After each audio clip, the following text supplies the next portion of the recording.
नहीं दबाएं। 19वीं सदी में डार्विन ने जीवों के क्रमिक विकास का सिद्धांत दिया था, जिसके अनुसार धरती पर रहने वाले सभी जीव एवोल्यूशन की प्रक्रिया का हिस्सा हैं। डार्विन की इतनी सी बात धार्मिक गिरोहों को हजम नहीं हुई। डार्विन ने आगे जो कहा उससे तो मजहब की बुनियादें हिलने लगी। डार्विन ने बताया कि इंसान भी दूसरे जानवरों की तरह एक जीव ही है और दूसरे जानवरों की तरह इंसान भी क्रमिक विकास का परिणाम है। आदम और ईव से इंसानों की उत्पत्ति की कपोल कल्पना में जीने वाले लोगों को डार्विन का ये विकासवाद नागवार गुजरा और डार्विन की इस बात पर तब चर्च इतना नाराज हो गया कि ईसाइयत के तीनों फिरके जो सदियों तक एक दूसरे का खून बहाते थे, डार्विन के खिलाफ एकजुट हो गए।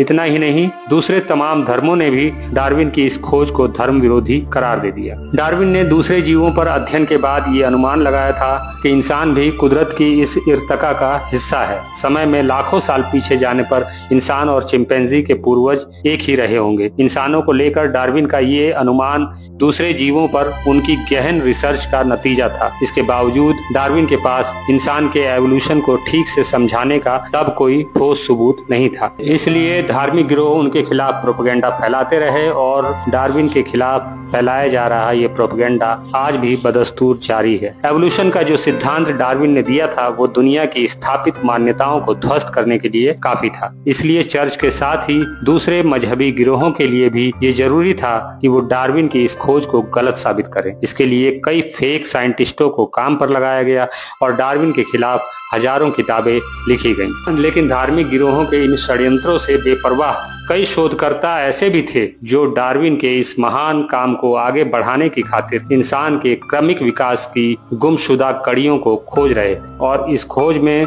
इतनी सफलता हासिल हुई कि डार्विन की मृत्यु के एक सदी के अंदर ही क्रमिक विकास का सिद्धांत वैज्ञानिक जगत में सर्वमान्य हो गया। डार्विन की मृत्यु के बाद से मानव के क्रमिक विकास की खोज में दुनिया भर के वैज्ञानिक लगे थे। 20वीं सदी की शुरुआत में वैज्ञानिकों को एशिया, ऑस्ट्रेलिया, यूरोप, रसिया और अमेरिका से मानव के पुराने जीवाश्म मिले थे, लेकिन गहन खोज के बाद भी अफ्रीका से बाहर कहीं भी 70,000 साल से ज्यादा पुराना कोई भी इंसानी जीवाश्म नहीं मिल पाया था। तब शोधकर्ताओं ने अफ्रीका की ओर रुख किया और फिर अफ्रीका की जमीन के नीचे से ऐसे सबूत मिलने लगे जिससे डार्विन सही साबित हुआ। इंसानों के सबसे पुराने कंकाल अफ्रीका से ही मिले हैं और अफ्रीका में भी इथोपिया वो जगह है जिसे मानवता का पालना कहा जा सकता है, क्योंकि इंसानियत के सबसे पुराने प्रमाण यहीं से मिले हैं। सबसे पहले 1925 में दक्षिण अफ्रीका की तुआंग घाटी में एक छोटे बच्चे की खोपड़ी की खोज हुई थी। इसे खोजने वाले मानव विज्ञानी थे रेमंड डार्ट। रिसर्च से पता चला कि ये खोपड़ी तकरीबन 22 लाख साल पुरानी थी और ये जिस